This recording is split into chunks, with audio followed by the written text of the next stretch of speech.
Hi friends, this is Munigala Vaishu's. మాకు తెలిసిన చిన్న చిన్న కథలను మీతో షేర్ చేసుకుంటున్నాం.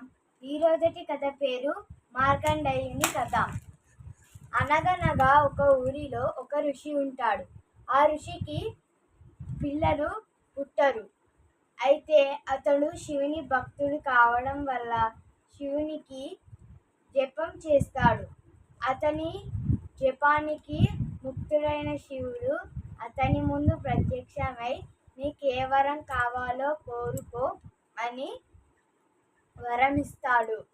అప్పుడు నాకు సంతానం కావాలి అని ఆ ఋషి అడుగుతాడు. అప్పుడు శివుడు మంచివాడిగా 16 సంవత్సరాలు బతికేవాడు కావాలా, లేదా చెడ్డవాడిగా 1 యుగం బతికేవాడు కావాలా అని అడుగుతాడు.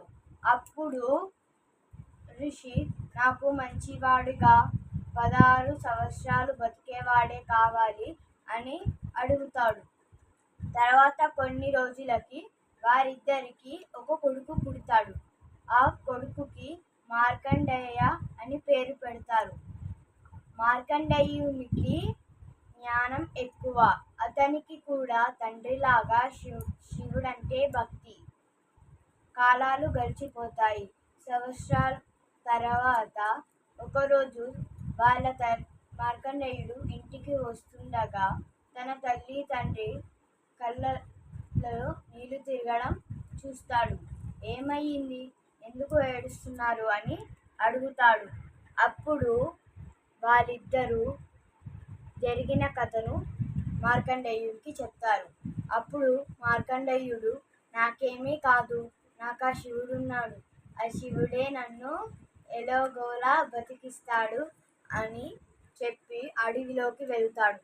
అడవిలోకి వెళ్ళి ఒక నది ఒడ్డున కూర్చొని మట్టితో లింగాన్ని చేసి ఆ లింగానికి పూజలు చేస్తూ ఉంటాడు. అతనికి 16 సంవత్సరాలు నిండిన తరువాత యముడు యమదూతలను పంపి మార్కండేయుని తీసుకురమ్మని చెప్తారు. అప్పుడు మార్కండేయుడు నేను రాను, నేను శివుడికి పూజ చేస్తున్నా, అయిపోయినాక వస్తాను అని చెప్తాడు. అప్పుడు వాళ్ళిద్దరూ అతన్ని బలవంతం చేసి తీసుకొని వస్తుండగా అతడు ఆ మట్టి లింగాన్ని పట్టుకుంటాడు. అప్పుడు ఆ లింగం అతనికి ఒక రక్షాద్వారంలా పనిచేస్తుంది. వారిద్దరికీ గాయాలు కలగడం వల్ల వారు తిరిగి యమలోకానికి వెళ్ళిపోతారు. అప్పుడు యముడు ఈ చిన్న పనికి కూడా నేనే వెళ్ళాలా అబ్బా అని భూలోకానికి వస్తాడు. తన యమపాశంతో మార్కండేయుని కొడుతుండగా అప్పుడు ఆ లింగం నుంచి శివుడు ప్రత్యక్షమై యముణ్ణి చంపివేస్తాడు. ఇంకా మార్కండేయునికి నువ్వు 1 యుగం వర్ధిల్లుతావు అని వరమిస్తాడు. ఆ తరువాత అంతా దేవుళ్ళు వచ్చి ఒకవేళ యముడు లేకపోతే ప్రజల సంఖ్య పెరిగిపోతుంది, మహాదేవ తిరిగి యముణ్ణి రప్పించండి అని ప్రార్థిస్తారు. అప్పుడు యముణ్ణి తిరిగి రప్పిస్తాడు మహాశివుడు. ఈ విధంగా దేవుడి పైన భక్తి ఉంటే మనకు సాధ్యం కానిది కూడా సాధ్యమయ్యేలా చేస్తాడనడానికి ఈ కథ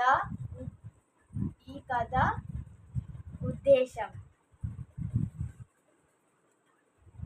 తప్పు చెప్తే సారీ.